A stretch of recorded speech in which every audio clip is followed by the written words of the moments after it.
There was once an ass whose master had made him carry sacks to the mill for many a long year, but whose strength began at last to fail, so that each day as it came found him less capable of work.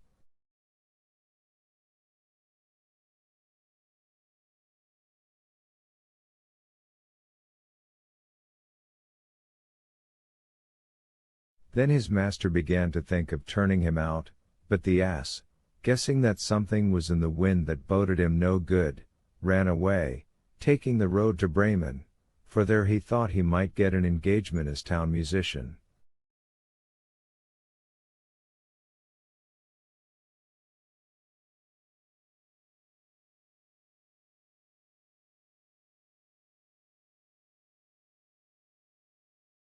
When he had gone a little way he found a hound lying by the side of the road panting, as if he had run a long way.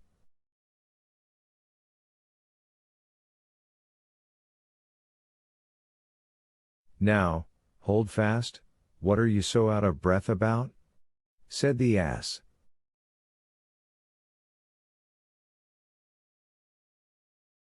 "Oh dear," said the dog, "now I am old, I get weaker every day, and can do no good in the hunt, so, as my master was going to have me killed, I have made my escape, but now, how am I to gain a living?"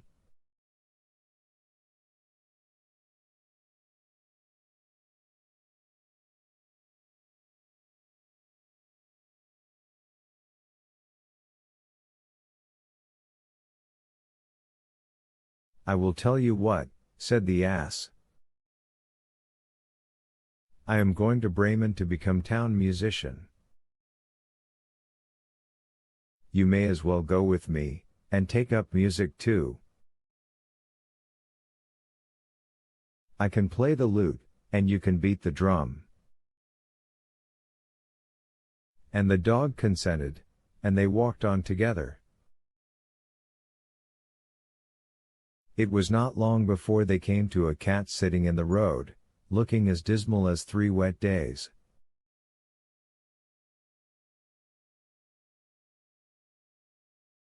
"Now then, what is the matter with you, old shaver?" said the ass.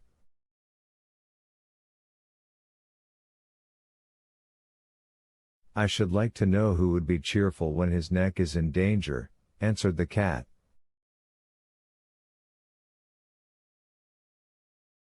"Now that I am old my teeth are getting blunt, and I would rather sit by the oven and purr than run about after mice, and my mistress wanted to drown me, so I took myself off, but good advice is scarce, and I do not know what is to become of me."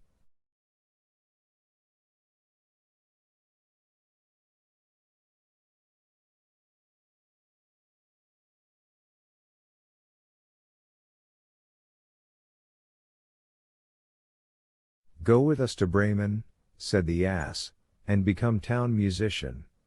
You understand serenading?"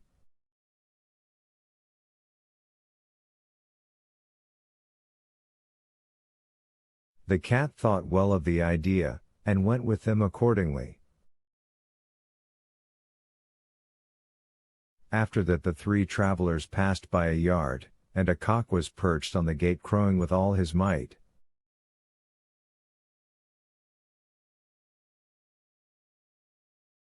"Your cries are enough to pierce bone and marrow," said the ass, "what is the matter?"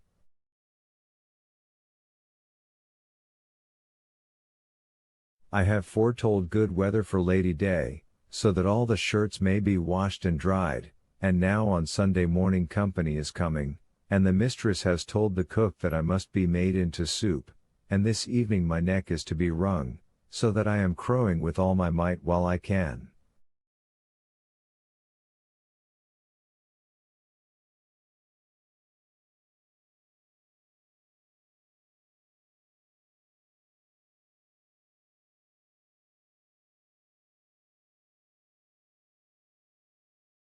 "You had much better go with us, Chanticleer," said the ass. "We are going to Bremen. At any rate that will be better than dying. You have a powerful voice, And when we are all performing together it will have a very good effect.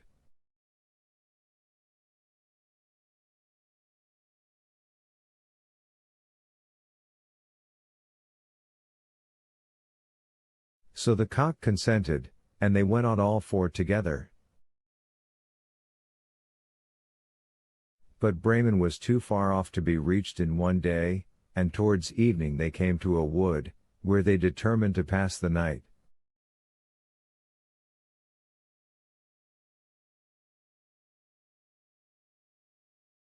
The ass and the dog lay down under a large tree, the cat got up among the branches, and the cock flew up to the top, as that was the safest place for him.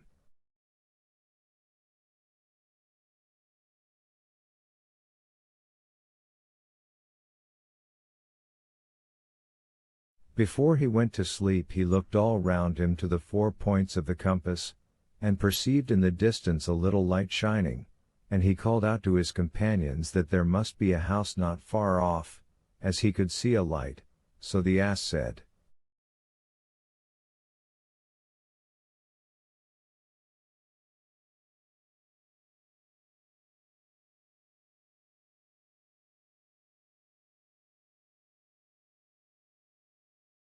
"We had better get up and go there, for these are uncomfortable quarters." The dog began to fancy a few bones, not quite bare, would do him good.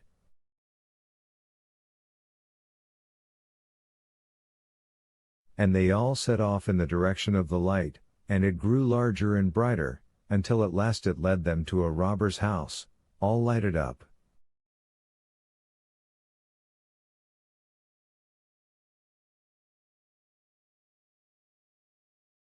The ass, being the biggest, went up to the window, and looked in.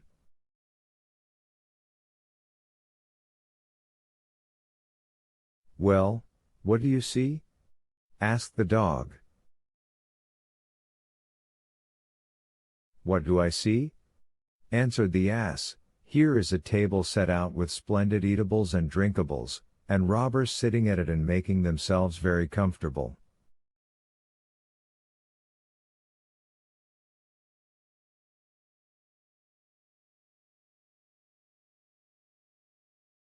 "That would just suit us," said the cock. "Yes, indeed, I wish we were there," said the ass.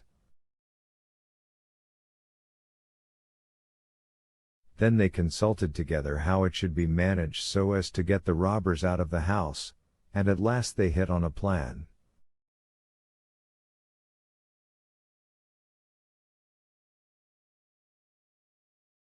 The ass was to place his forefeet on the windowsill, the dog was to get on the ass's back, the cat on the top of the dog, and lastly the cock was to fly up and perch on the cat's head.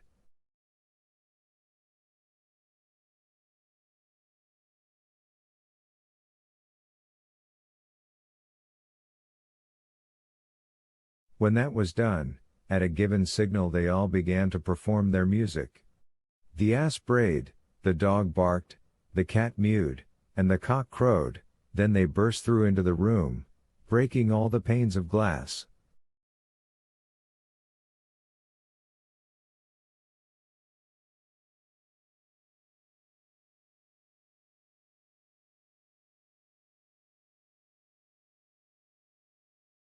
The robbers fled at the dreadful sound, they thought it was some goblin, and fled to the wood in the utmost terror.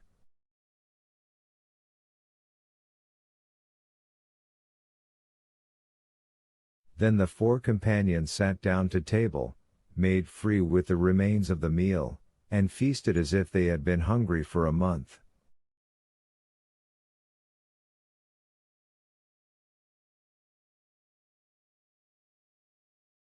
And when they had finished they put out the lights, and each sought out a sleeping place to suit his nature and habits.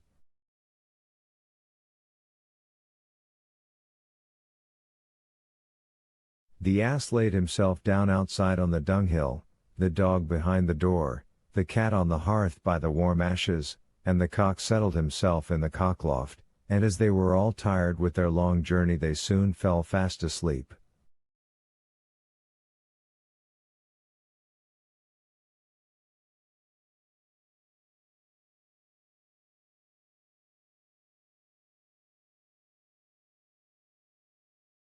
When midnight drew near, and the robbers from afar saw that no light was burning, and that everything appeared quiet, their captain said to them that he thought that they had run away without reason, telling one of them to go and reconnoiter.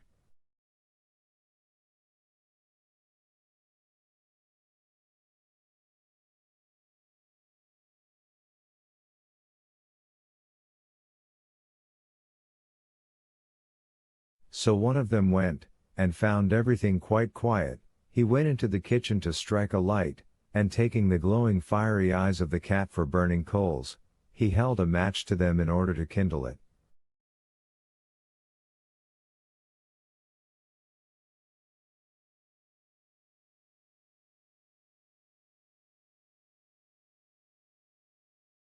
But the cat, not seeing the joke, flew into his face, spitting and scratching.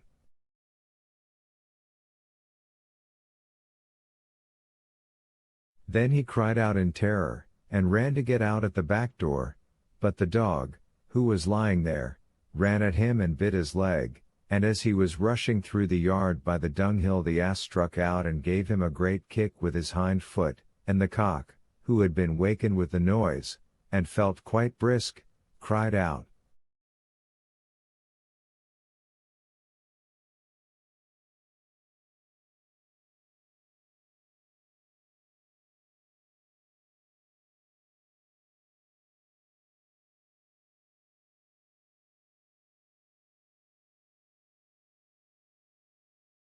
Cock-a-doodle-doo. Then the robber got back as well as he could to his captain, and said,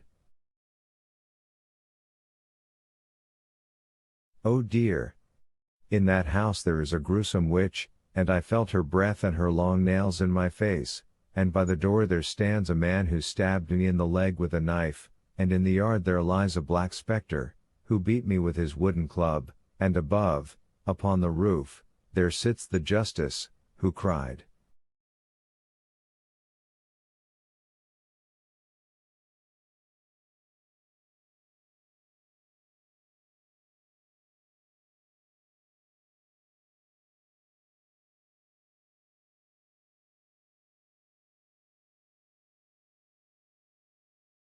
"Bring that rogue here." And so I ran away from the place as fast as I could.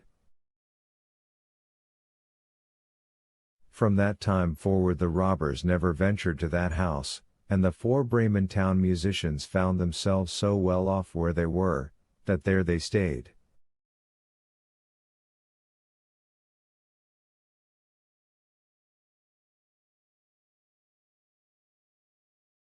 And the person who last related this tale is still living, as you see.